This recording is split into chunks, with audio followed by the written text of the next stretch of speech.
The lord. మన ప్రభు అయిన యేసుక్రీస్తు పరిశుద్ధ నామంలో దేవుని ప్రియులైన మీ అందరికీ వందనాలు తెలియజేస్తూ ఉన్నాను. ప్రియ విశ్వాసులారా, నేటి నుంచి మనం తిమోతికి రాసిన రెండో పత్రికను ధ్యానం చేసుకోబోతున్నాము. పౌలు గారు ఈ లేఖను తిమోతికి రాస్తూ ఉన్నారు. మొదటి పత్రికలో ఎఫెసులో అతన్ని ఉంచి సేవ విషయమైన అనేక విషయాలు బోధించిన పౌలు గారు ఇప్పుడైతే తాను క్రీస్తు శకం 67వ సంవత్సరంలో లేఖ రాసి ఉండొచ్చని వేద విద్యార్థుల అభిప్రాయం వ్యక్తం చేస్తున్నారు. ఇంచుమించు క్రీస్తు శకం 68వ సంవత్సరంలో హతసాక్షి అయ్యాడు. తాను చనిపోవడానికి కొన్ని నెలల ముందు పరిశుద్ధాత్మ యొక్క ప్రేరేపణ వలన తిమోతికి నమ్మకమైన సేవ, అలాగే విశ్వాసంలో పెంపొంది దైవికంగా ఎలాగూ ఇంకను వర్ధిల్లాలో యువకుడైన తిమోతికి వ్రాయాలనిపించింది. పౌలు గారికి ఎలాగూ వ్రాయాలని పరిశుద్ధాత్మ ప్రేరేపణిచ్చాడు. దానివల్ల ఈ లేఖ రాశాడు. ఇందులో వ్యక్తిగత విషయాలు కూడా ఎన్నో చెప్తాడు. తాను దేవుని కోసం చనిపోబోతాడు అన్న విషయం ఆయనకి ఆత్మ ద్వారా గ్రహించుకున్న వాడై, కాలం కూడా దగ్గర పడుతుంది అని ఎరిగిన వాడై, నేనిప్పుడే పానార్పణంగా పోయబడుతున్నాను. వీలైతే నిన్ను చూడాలనుంది. నీవు నా దగ్గరికి రావటానికి ప్రయత్నించు.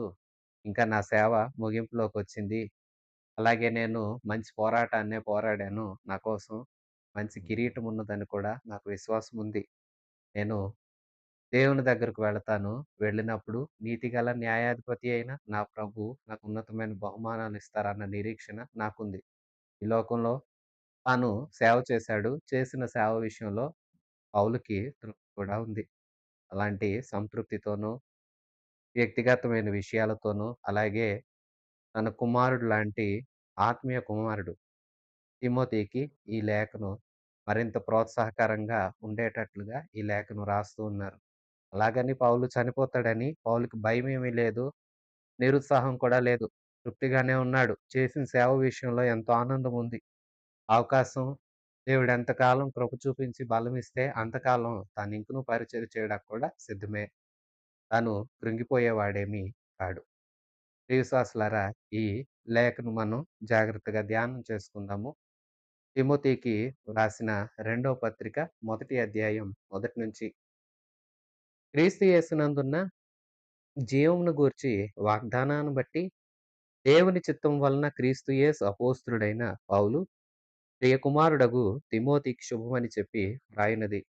తండ్రి అయిన దేవుని నుండి, మన ప్రభు అయిన క్రీస్తు యేసు నుండి కృప, కనికరం, సమాధానం కలుగును గాక.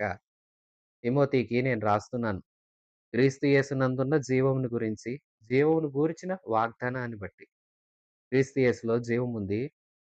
ఆ జీవాన్ని, నిత్య జీవాన్ని క్రీస్తు యేసు ద్వారానే మనందరం పొందుకోగలుగుతాం. ప్రియ విశ్వాసులారా, యేసుక్రీస్తు లేనిదే మనం పరలోక రాజ్యంలో ప్రవేశం లేదు. యేసుక్రీస్తు ద్వారానే పరలోక రాజ్యంలోకి చేరతాము. పరలోకం వెళతాము. దేవునితో కూడా యుగయుగాలు జీవించే ఆ జీవితం క్రీస్తు ద్వారానే మనకు వాగ్దానం చేయబడింది. ఈ వాగ్దానాన్ని బట్టి దేవుని చిత్తం వలన, ఈ వాగ్దానాన్ని గురించి ప్రకటన చేయడానికి దేవుని చిత్తం వలన పిలువబడ్డాడు పౌలు. ఇతను అపోస్తలుడు. అపోస్తలత్వాన్ని ప్రభు ద్వారానే పొందుకున్నాడు. దేవుని చేత పిలువబడినవాడు. పిలువబడిన వాడై దేవుని చేత బాధ్యత అప్పగించబడి పంపబడినవాడు. ఈ దేవుడే బాధ్యత ఇచ్చింది దేవుడే. ఆ బాధ్యతను నెరవేర్చడానికి ఆయా ప్రాంతాలకు పంపింది దేవుడే. బాధ్యతను నెరవేర్చడానికి పంపిన దేవుడు. అపోస్తలుడు ఈయన. నిజ కుమారుడు, ప్రియ కుమారుడు. దేవుని యొక్క సేవా పరిచర్లో తిమోతిని ఒక కుమారుడిలాగా దేవుడే ప్రసాదించాడు. నిజంగా పౌలు గారికి ఎలాగూ తిమోతి సహాయంగా ఉన్నాడో, సేవకులందరికీ తిమోతి లాంటి నమ్మకస్తుడైన కుమారుని వంటి ఒక ఆత్మీయుడు దగ్గరుండటం ఎంతో మంచిది. పౌలు గారికి కూడా ఇది చాలా ఉపయోగకరం. పౌలు గారికి తిమోతి ఎలాగో, తిమోతికి పౌలు గారు అలాగే, అలాగే సేవకులు పక్కన కూడా నమ్మకస్తులైన వారుంటే ఎంతో దీవెన. తిమోతి, నీకు శుభమని చెప్పి రాస్తున్నాను. తండ్రి అయిన దేవుని నుండి, ప్రభు అయిన క్రీస్తు నుండి కృప, సమాధానం, కనికరం కలుగును గాక అంటున్నాడు. దీవిస్తున్నాడు. తండ్రి అయిన దేవుడు, కుమారుడైన క్రీస్తు. కుమారుడైన క్రీస్తు ద్వారా కృప చూపించదలిచాడు. కుమారుడైన క్రీస్తు ద్వారా కృప, కనికరం మనకు దొరికాయి. క్రీస్తు కృప ఉన్నతమైనది. యోగ్యత, భాగ్యము లేని మనకు, శాపగ్రస్తపు స్థితిలో ఉన్న మనకు, నిత్య నాశనానికి పాత్రులమైన మనందరికీ ఈ కృపే, ఈ యేసుక్రీస్తే కృప ద్వారా, కృపచేత విశ్వాసం ద్వారా రక్షించబడుతున్నాం. కృప లేనిదే, కృపలందు విశ్వాసం లేనిదే మనకు రక్షణ లేదు. విశ్వసించుట ద్వారా కనికరం పొందాము. మన స్థితినంతా దేవుడు మర్చిపోయాడు. పాపులము అని మనల్ని ఇంకా పాపపు స్థితిలో ఉండలేదు. ఒప్పుకొని విడిచిపెట్టాం గనక కనికరించాడు. అతిక్రమములు దాచిపెట్టువాడు వర్ధిల్లడు. ఒప్పుకొని విడిచిపెట్టువాడే కనికరం పొందుతాడు అని మనం లేఖనాల్లో చదువుతాం కదా! అలాగే కృప ద్వారా రక్షించబడ్డాము. తద్వారా కనికరించబడ్డాము. కనికరించబడిన వారమై, రక్షించబడిన వారమై ఇప్పుడు తండ్రితో మాట్లాడగలుగుతున్నాం. తండ్రి అని పిలిచి ప్రార్థించగలుగుతున్నామంటే, తండ్రితో మనం సమాధాన పడ్డాము. ఇది దేవుని నుండే మనకు దొరికింది. అందుకే పౌలు తన లేఖలన్నిట్లో ఈ ఆశీర్వచనాన్ని పేర్కొంటాడు. 3వ వచనం నుంచి. నా ప్రార్థనల యందు ఎడతెగక నిన్ను జ్ఞాపకం చేసుకొనుచు, నీ కన్నీళ్లను తలంచుకొని నాకు సంపూర్ణ ఆనందం కలుగుటకై నిన్ను చూడవలెనని రేయింబగలు అపేక్షించుచు నీ యందున్న నిష్కపటమైన విశ్వాసమును జ్ఞాపకం చేసుకొని, నా పితురాచార ప్రకారము నిర్మలమైన మనస్సాక్షితో నేను సేవించుచున్న దేవుని ఎడల కృతజ్ఞత కృతజ్ఞుడనై ఉన్నాను. ఆ విశ్వాసం మొదట నీ అవ్వయైన లోయిలోను, నీ తల్లి అయిన యూనికేలోను వసించెను. అది నీయందును సహా వసించుచున్నదని నేను రూఢిగా నమ్ముచున్నాను. ఆ హేతువు చేత నా హస్త నిక్షేపణ వలన నీకు కలిగిన దేవుని కృపావరము ప్రజ్వలింప చేయవలెనని నీకు జ్ఞాపకం చేస్తున్నాను. ప్రియ విశ్వాసులారా, పౌలు గారు, నైనా నా కుమారుడా తిమోతి, నా ప్రార్థనల్లో ఎల్లప్పుడూ నిన్ను గురించి జ్ఞాపకం చేసుకుంటున్నా. నేను నీకోసం ప్రార్థన చేస్తున్నాను. నీ కన్నీళ్లు నేను అప్పుడప్పుడు తలంచుకుంటున్నాను. తిమోతి కన్నీటి ప్రార్థనను పౌలు జ్ఞాపకం చేసుకుంటున్నాడు. అలాంటి కన్నీటి ప్రార్థనా పరుడున్నందుకు పౌలు గారికి ఆనందం కలుగుతుంది. చూడాలని కోరుకుంటున్నాను. రేయింబగళ్ళు ఆశిస్తున్నా. తిమోతిని కలిస్తే బావుండు. తిమోతి వస్తే బావుండు అంటూ కోరుకుంటున్నాడు పౌలు. నీ యందున్న నిష్కపటమైన విశ్వాసాన్ని కూడా జ్ఞాపకం చేసుకుంటున్నాను. నిర్మలమైన మనస్సాక్షితో నేను సేవించుచున్న దేవుని యెడల కృతజ్ఞతాస్తుతులు చెల్లించబద్దుడినై ఉన్నాను. ఇలాంటి విశ్వాసం, ఈ నీ భక్తి, నీలో ఉన్న భక్తిని, విశ్వాసాన్ని, నీ కన్నీటి ప్రార్థన ఇవన్నీ నేను జ్ఞాపకం చేసుకుంటుంటే, నీలో ఎలాంటి విశ్వాసం ఉందో, అలాంటి విశ్వాసం మొదట నీ అవ్వ లోయిలో నేను చూశాను. అలాగే మీ తల్లిగారు యూనేకేలో కూడా నేను చూశాను. ప్రియవిశ్వాసులారా, యూనికే ఈ స్త్రీ యూదురాలు. ఈమె భర్త గ్రీసు దేశస్థుడు. ఇరువురికి వివాహమైంది. అక్కడ వారిరువురికి తిమోతి జన్మించాడు. ఈ తిమోతి లుస్త్ర, దెర్బే ప్రాంతాల్లో స్వార్థ పరిచర్య పౌలు గారు చేస్తూ ఉన్నప్పుడు, అక్కడ ఈ యువకుడైన తిమోతి పౌలు గారితో స్వార్థ ప్రయాణాల కోసం ఇక కలుసుకున్నాడు. దేవుని ఏర్పాటు ద్వారా తిమోతి, పౌలు గారు కలుసుకున్నారు. ఇక తిమోతి పౌలు వెంట సేవా ప్రయాణాల్లో తిరిగాడు. ఆ తర్వాత పౌలు గారు ఎఫెసులో అతన్ని సంఘ కాపరిగా ఉండటానికి నియమించాడు. ఇప్పుడు నియమించిన పౌలు గారు జాగ్రత్తలు చెప్పారు. జాగ్రత్తలు చెప్తూ ఒక లేఖ రాశారు. మరలా ఈ రెండో లేఖలో కూడా ఇప్పుడు వ్యక్తిగత విషయాలు. తిమోతి, నువ్వు వ్యక్తిగతంగా నాకెంతో తెలుసు. నీలో ఉన్న భక్తి మీ అవ్వలోను, మీ తల్లిగారిలో నేను చూశాను. ఇప్పుడది నీలో కూడా ఉంది. అలా ఉందని నువ్వు నిజంగా వారిలాంటి భక్తిపరుడివే అని నేను నమ్ముతున్నాను. ఆ హేతువు చేత నా హస్త నిక్షేపణ వలన నీకు కలిగిన దేవుని కృపావరం ప్రజ్వరింప చేయాలని నీకు జ్ఞాపకం చేస్తున్నా. నీలో కూడా వాళ్ళలో ఉన్న భక్తి ఉన్నదని చూశాను. చూడడమే కాదు, నీకో విషయాన్ని జ్ఞాపకం చేస్తున్నాను. నీకు దేవుడు కృపావరాలు అనుగ్రహించాడు. నీకే వరం అనుగ్రహించబడిందో అది అంతకంతకు ప్రజ్వరిల్లాలి. నువ్వు దేవుని సేవలో దాన్ని వినియోగించాలి. దాన్ని నీవు మూతవేయకూడదు. దాచిపెట్టకూడదు. నమ్మకస్తుడివైన సేవకుడిలాగా నీవుండి, నీకివ్వబడిన సమస్త కృపావరాలను సంఘ క్షేమాభివృద్ధి కోసం వినియోగించాలి. ప్రియ విశ్వాసులారా, కృపావరాలు దేవుడే ఇస్తాడు. తాను ఎవరికి ఏది ఇయ్యదలుస్తాడో అదే ఇస్తాడు. అది దేవుని వరం. దేవుడు అనుగ్రహించిన వారికి అది దొరుకుతుంది. అనుగ్రహించబడిన వారు ఆ వరాన్ని బట్టి సంతోషించి, ఆనందించి, దేవునిలో వర్ధిల్లుతూ, ఆ వరాన్ని వృద్ధి చేసుకుంటూ, ఇయ్యబడిన వరాన్ని పరిచర్య కోసం, దేవుని సేవ కోసం ఖచ్చితంగా వినియోగించాలి. వినియోగిస్తే అది అభివృద్ధి చెందుతుంది.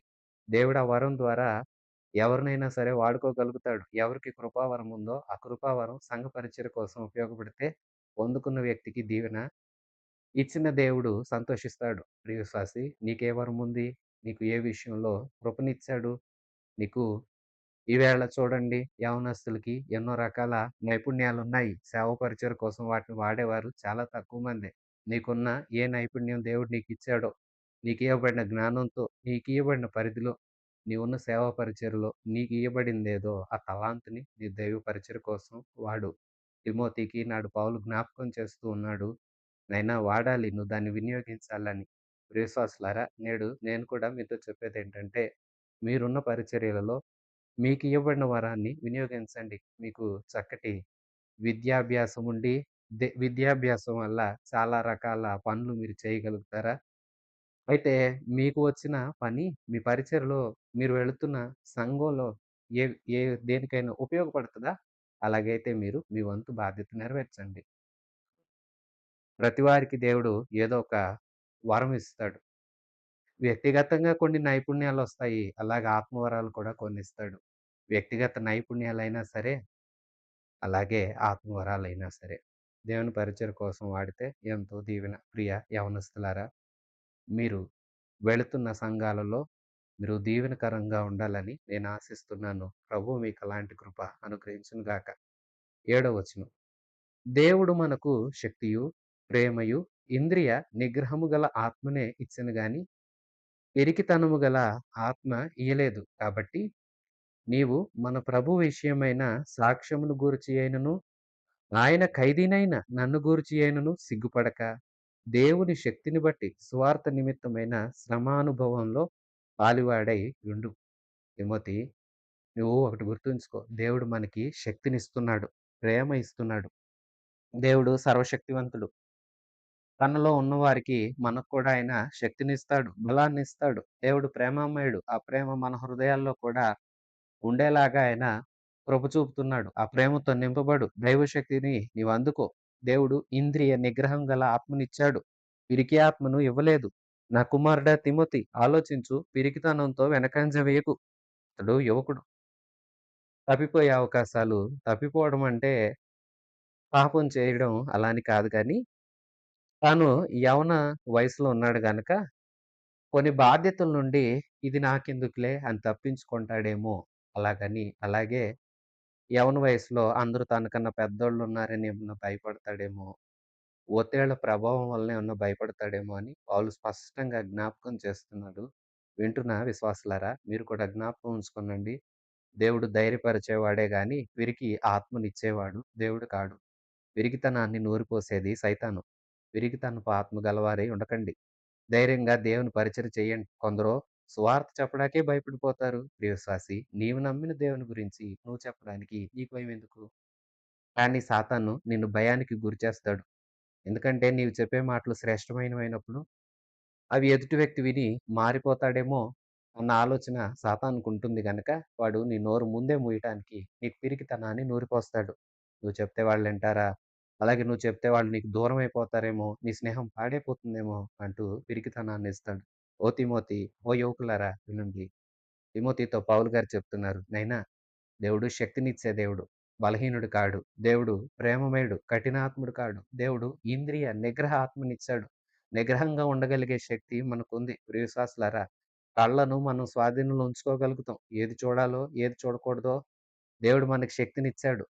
అలాగే చెవులు వినే మాటల విషయంలో జాగ్రత్త. ఏవి వినాలో, ఏవి వినకూడదో జాగ్రత్త పడండి. మాటలైనా అంతే. ఏవి మాట్లాడాలో, ఏవి మాట్లాడకూడదో మనకు ఇంద్రియాలను నిగ్రహించుకునే శక్తి ఉంది. మన శరీరాన్ని మనం నిగ్రహించుకోగలుగుతాము ప్రతి విషయంలోనూ. అలాంటప్పుడు దాని విషయంలో మీరు ఎదగండి. అంతేగాని పిరికితనపు ఆత్మ ప్రభు ఇవ్వలేదు. పిరికివారై పాపం చేయకండి. భయమునుంది పాపం చేయకండి. జాగ్రత్త.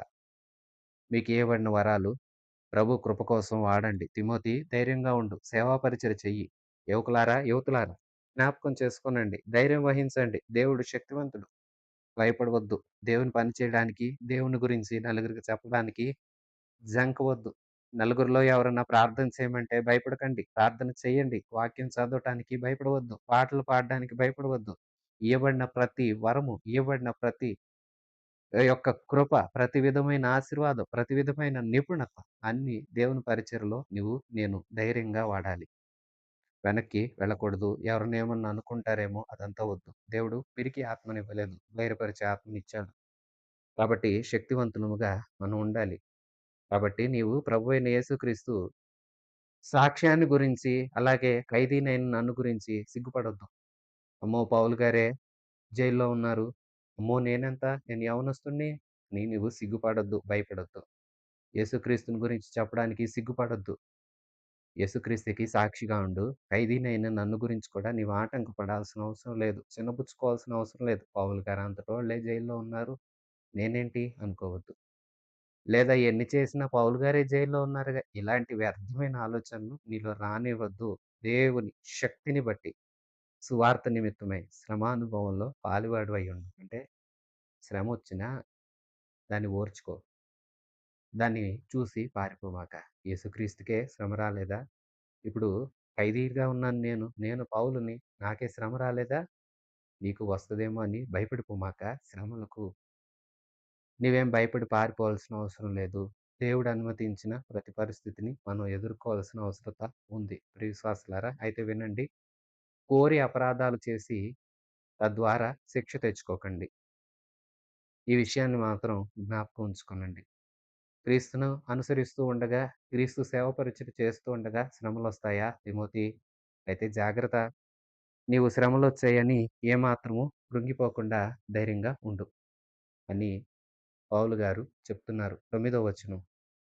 మన క్రియలను బట్టి కాక, తన స్వకీయ సంకల్పమును బట్టి అనాది కాలముననే క్రీస్తు యేసునందు మనకు అనుగ్రహించబడినదియు, క్రీస్తు యేసను మన రక్షకుని ప్రత్యక్షత వలన బయలుపరచబడి నదియునైన తన కృపను బట్టియు మనలను రక్షించి పరిశుద్ధమైన పిలుపుతో ఆయన మనలను పిలిచెను.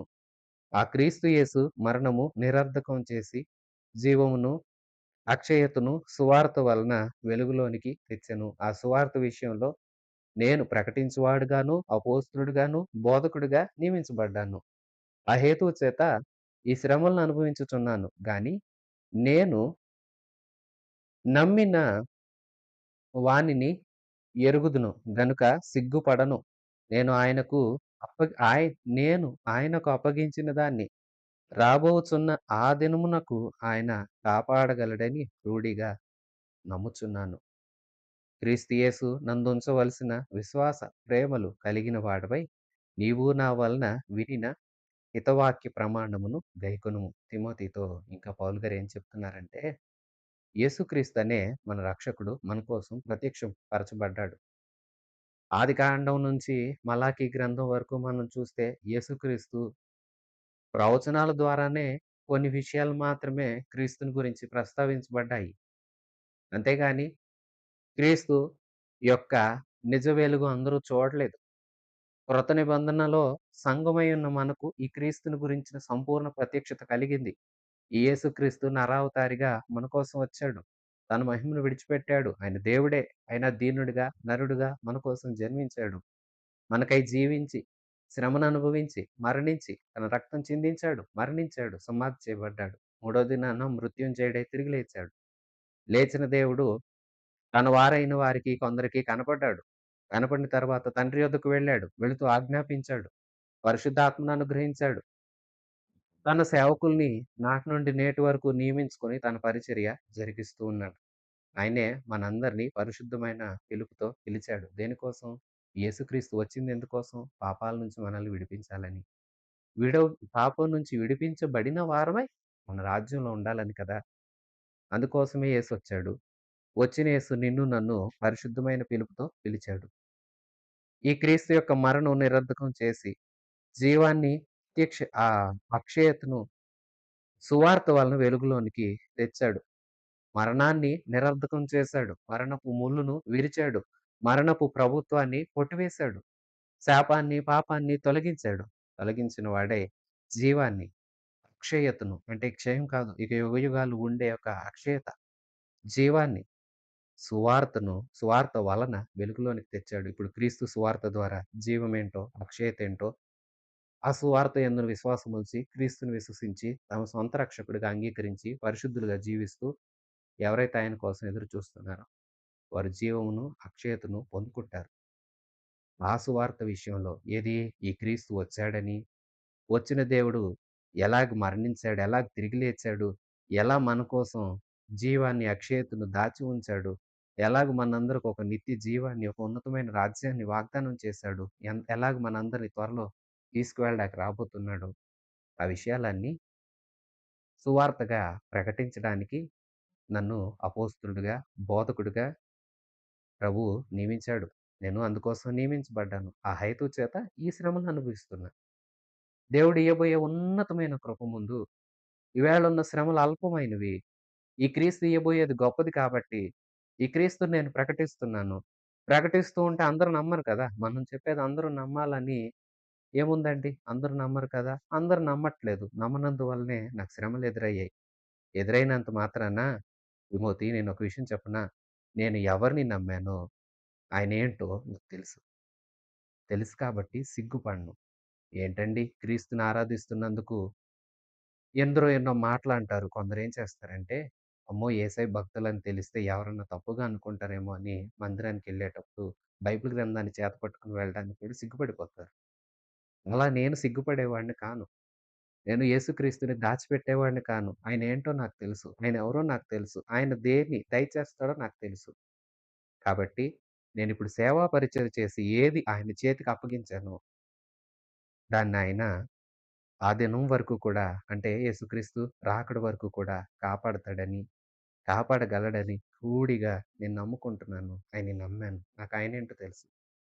ఆయన తెలుసు గనక, ఆయన గురించి ఎరిగి ఉన్నాను గనక సిగ్గుపడను.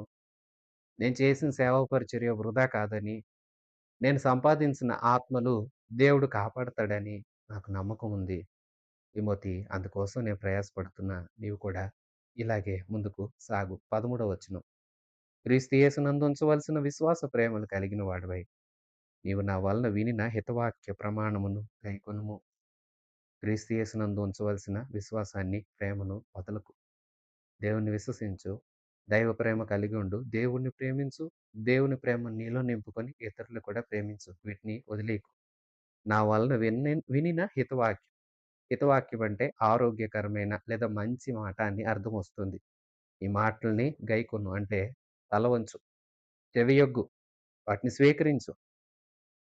14 వచనం. నీకు అప్పగింపబడిన ఆ మంచి పదార్థమును మనలో నివసించు పరిశుద్ధాత్మ వలన కాపాడుము. ఈ విశ్వాసం, ప్రేమ, మంచి లక్షణాలన్నీ మనలో ఉన్నాయి.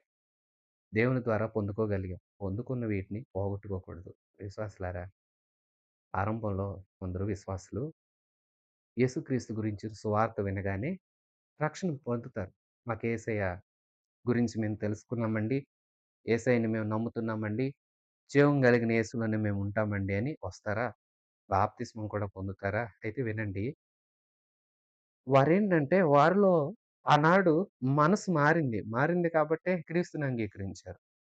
క్రీస్తుకి నచ్చాలని కోరుకున్నారు కాబట్టే కొన్ని వదిలేస్తారు. కొందరు విశ్వాసులు చూడండి మందిరంలోకొచ్చి, దేవుళ్ళోకొచ్చిన చాలా కొద్ది కాలానికే అలంకరణ విషయంలో గాని, లేదా కొన్ని కొన్ని విషయాల్లో తీర్మానాలు తీసుకొని వాటిని చేయమని వదిలేస్తారు. మంచిగా మారతారు కూడా. క్రియలు మార్చుకుంటారు. అయితే కొందరేంటంటే ఆత్మ దేవునికి అవకాశం ఇచ్చి వాటిని కాపాడుకోరు. కాపాడుకోకపోవడం వల్ల ఏం జరుగుతుందంటే, ఓ 10, 20 ఏళ్ళొచ్చేసరికి మేము చాన్నాళ్ళ నుండి యేసయ్యని ఆరాధిస్తున్నాము అంటూ ప్రేమ ఉండదు, విశ్వాసం ఉండదు, నమ్మకం ఉండదు, సరియైన ప్రార్థన అనుభవం ఉండదు. అంటే ఏంటంటే ఉన్న పదార్థాలన్నీ పోగొట్టుకుంటున్నాయి. కాపాడుకోవట్లేదు. తిమోతి నీకు నేను చెప్పేదేంటంటే, ఏవైతే క్రీస్తు ద్వారా నీలో అమర్చబడ్డాయో, ఏ మంచి లక్షణాలైతే నువ్వు పెంపొందించుకున్నావో వాటిని కాపాడుకో. వింటున్న విశ్వాసి, ఇప్పుడు మనం యవ్వన ప్రాయంలో ఉన్నాం. మీరు యవ్వనస్తులు ఆలోచించండి. ఈ యవ్వన జీవితంలో వాక్యాలు విన్నప్పుడు వైరాగ్యం కలిగి జీవించాలని చాలా విషయాలు నిషేధించుకుంటారు మీరు కూడా. చాలా నిర్ణయాలు కూడా తీసుకుంటారు. చాలా విషయాలు మానాలని కూడా స్థిరమైన తీర్మానంలోకే వచ్చి ఉంటారు. అయితే ఇప్పుడు చేస్తారు. కొంతకాలం వచ్చేసరికి ఏవైతే మీరు తీర్మానం తీసుకున్నారో వాటిలో మీరే వెనకడుగు వేసే అవకాశం ఉంది. అయితే వినండి, నేటి నుంచే మీరు పరిశుద్ధాత్మ దేవునికి అవకాశం ఇచ్చి మీ మీద పూర్తి అధికారాన్ని ఆయనకివ్వండి. ఆయనతో చెప్పండి, ప్రభూ, నన్ను యేసయ్య బిడ్డగా నిత్యము ఉంచు. నేను ఏ చెడులో పడకుండా నన్ను కాపాడు అంటూ దేవునికి అవకాశం ఇవ్వండి. దేవుడే మీలో ఉన్న మంచి వాటిని, మీ తీర్మానాలను, మీ నిర్ణయాలను మన ఫిలిప్పీ పత్రికలో చదివాం కదా! తలంపులకు కూడా ఆయన కావలి ఉంటాడు. సమాధానాన్ని దయచేస్తాడు. మీ తలంపుల్ని ఆయనకి అప్పజెప్పండి. మీ ఆలోచనలు, ఉద్దేశాలను ఆయనకు అప్పజెప్పండి. మీ దేహాన్ని ఆయనకు అప్పజెప్పుకోనండి. మీ ఆత్మ మీద ఆధిపత్యం ఆయనకివ్వండి. ఆయన్నడగండి, ప్రభూ, నన్ను కాపాడు, పవిత్రుడిగా ఉంచు. నా పవిత్రత నుండి నేను తొలగిపోతానేమో, తొలగిపోనివ్వకుండా నీవు నాకు సహాయం చెయ్యి. ఎందుకంటే నీలో నాలో ఉన్న మంచి వాటిని కాపాడుకోవాలి. తిమోతి, నీకప్పగించబడిన దాన్ని, నువ్వు పొందుకున్న దాన్ని నువ్వు కాపాడుకో. మంచి పదార్థాలను పోగొట్టుకోమాక. ఆత్మ సహాయం నీకుంటుంది. ఆత్మదేవుడు సహాయం చేస్తాడు. ఆయన సహాయానికి నీవు తలవంచు. 15వ వచనం. ఆసియాలోని వారందరూ నన్ను విడిచిపోయిరన్న సంగతి నీవెరుగుదువు. వారిలో పుగెల్లు, హెర్మోగెను హెర్మోగెనే అనువారు ఉన్నారు. ప్రభువు ఒనేసిఫోరు ఇంటివారి యందు కనికరం చూపునుగాక. అతడు రోమాకు వచ్చినప్పుడు నా సంకెళ్ళను గురించి సిగ్గుపడక శ్రద్ధగా నన్ను వెతికి కనుగొని అనేక పర్యాయాలు ఆదరించెను. మరియు అతడు ఎఫెసులో ఎంతగా ఉపచారం చేసెనో అది నీవు బాగుగా ఎరుగుదువు. ఆ దినమందు అతడు ప్రభువు వలన కనికరం పొందినట్లు ప్రభువు అనుగ్రహించునుగాక. పత్రిక ఈ మొదటి అధ్యాయం ముగింపులో పౌలు గారు ఒక విషయాన్ని జ్ఞాపకం చేస్తున్నారు. తిమోతి, నీకు కూడా తెలుసుగా, నేను ఇప్పుడు పౌలు రోమా చెరసాల నిర్బంధంలో ఉన్నారు. సంకెళ్ళ మధ్యలోనే ఉన్నారు. ఉన్న పౌలు గారు అంటారు, ఆసియాలో ఉన్న వారిలో ఇప్పుడు చాలా మంది, అందరూ దాదాపు నన్ను వదిలేసి వెళ్ళిపోయారు. వారిలో హెర్మోగేనే ఉన్నాడు. ఇలాంటి వారు ఉన్నారని నీకు తెలుసు కదా! అలాంటి వారు అందరూ నన్ను విడిచిపెట్టి వెళ్ళిపోయారు. ప్రియవిశ్వాసులారా, సేవ తన జీవిత ప్రయాణం కూడా ముగింపుకొచ్చింది. తనతో ఉన్న వారిలో చాలామంది కొన్ని పనుల వలన, కొన్ని కార్యక్రమాల వలన, అంటే కొన్ని వేరే వేరే కారణాల వలన పౌలు గారిని విడిచిపెట్టారు. అయితే ఒనేసిఫోరు ఇంటి వారికి ప్రభు కనికరం ఉండాలి అని పౌలు దీవిస్తూ ఉన్నాడు, ఆకాంక్షిస్తున్నాడు. ఈ ఒనేసిఫోరు ఎఫెసీయుడు. ఎఫెసులో పౌలు గారు ఉన్నప్పుడు చాలా సార్లు ఉపచారం చేశాడు, ఆదరించాడు. ఇతని గురించి తిమోతికి కూడా తెలుసు. అందుకే జ్ఞాపకం చేస్తున్నాడు. అంతేకాదు, ఇతడు ఒక వర్తకుడు. ఏవో పనుల మీద రోమా ప్రాంతానికొచ్చాడు. రోమాలో ఉన్న ఏ చెరసాలలో ఎక్కడ పౌలు గారిని ఉంచారో తెలీదు. కానీ ఇష్టమైనా సరే పౌలు గారిని వెతికాడు, కనుగొన్నాడు. సహకారం కాస్తంత పరిచర్య చేశాడు, ఉపచారం అందించాడు. ఇలాగూ అతన్ని జ్ఞాపకం చేసుకుంటున్నాడు. చూడండి, ఇతడేమో నమ్మకస్తుడిగా ఉండి పౌలు సువార్త ద్వారా రక్షించబడిన వ్యక్తి అయ్యుండి పౌలు గారు కనబడగానే పరిచర్య చేయాలని ఆశించిన ఇతడెక్కడ, హెర్మోగేనే అనే వ్యక్తి మనం చూస్తే అతడు మేలు పొందుకున్న వాడై ఉండి కూడా పౌలు గారిని విడిచిపెట్టేశాడు. కొందరు దేవుని సేవకులను ఇలాగే రక్షించబడిన వారై ఉండి నమ్మకస్తులుగా పరిచర్య చేస్తారు. కొందరు వారి ద్వారానే రక్షించబడిన ఆ సేవకులకి ఎదురు తిరిగి వెనక్కి వెళ్ళిపోయేవారు, లోకంలో కలిసిపోయేవారు కూడా ఉంటారు. ప్రియ విశ్వాసులారా, మీరున్న సంఘాలలో మీరున్నంత కాలం నమ్మకస్తులుగా ఉండండి. ఈ మాట మాత్రం మీరు జ్ఞాపకం ఉంచుకోనండి. మన ఆయుష్కాలం అంతా మనం ఏ సంఘాలలో ఉన్నామో, ఎక్కడ ఎదుగుతూ వచ్చామో ఆ సంఘ సేవకులకు, నాయకత్వానికి విధేయత చూపాలి. అది దేవుని దృష్టికి అనుకూలం, దీవెన కూడా మనందరికీ. జ్ఞాపకం ఉంచుకోనండి.